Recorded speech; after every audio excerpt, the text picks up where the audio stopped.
Hi, I'm Kelly Lynn, and this is Comcast Newsmakers. Joining me at this hour is Jerry Walker, representing the Anne Arundel County Council, District 7. Great to see you again. Thank you for having me. Let's talk a little bit about some legislation that you're working on regarding people who want to bring vineyards to the county.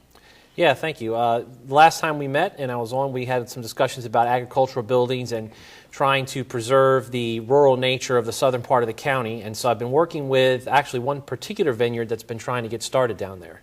All right, and so why the need for this? Well, one, it's a farm that's in preservation, and we're trying to keep these farms alive and actually sort of create small business opportunities for individuals that own these farms, as well as create jobs in the local economy. So I've been trying to help them in their process of getting this vineyard up and off the ground, and that usually and typically will involve legislation. Okay, and when we're talking about red tape, what do you mean by that? Well, yeah, there's a lot of rules and regulations on different businesses, obviously, in this state and in the county, and we're trying to sort of remove some of that. As one example that we've run into is that there's no classification for wineries that want to process their own grapes, and so the county ended up classifying this processing facility that they were trying to build as an industrial building. And obviously we know it's an agricultural building processing the grapes that are grown on site. And as a result of that industrial classification, they were charged a $49,000 impact fee. And you can only imagine the number of bottles of wine they'd have to sell to make that back. All right, so what is the overall feel on the council in terms of moving this forward? They're very supportive, I think, in general. We tried to pass an amendment similar to this while we were reviewing the building code earlier this year. And there was some confusion about it, but I think the general consensus was that there was support behind the idea of helping these folks in their small business, getting it started, as well as preserving that farmland piece in the southern part of the county. All right, switching gears now, there are going to be some ballot questions this November concerning the county charter. Explain that. County charter is the constitution of the county, and that's basically what we use to run the county with. And so every 10 years there's a commission formed to review the charter. It's a commission of members of the community, of citizens, and these citizens make recommendations to the council, and we then in turn make resolutions that we pass at the council level, and that gives an opportunity for these questions to go on the ballot before the voters to decide, do we want to make this change to the charter or not?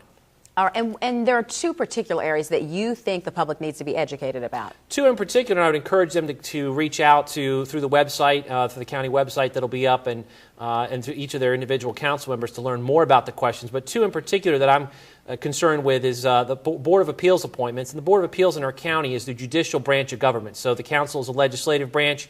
County executive is obviously the executive branch of government, and the Board of Appeals is judicial. And right now there's no term limits on the Board of Appeals appointments.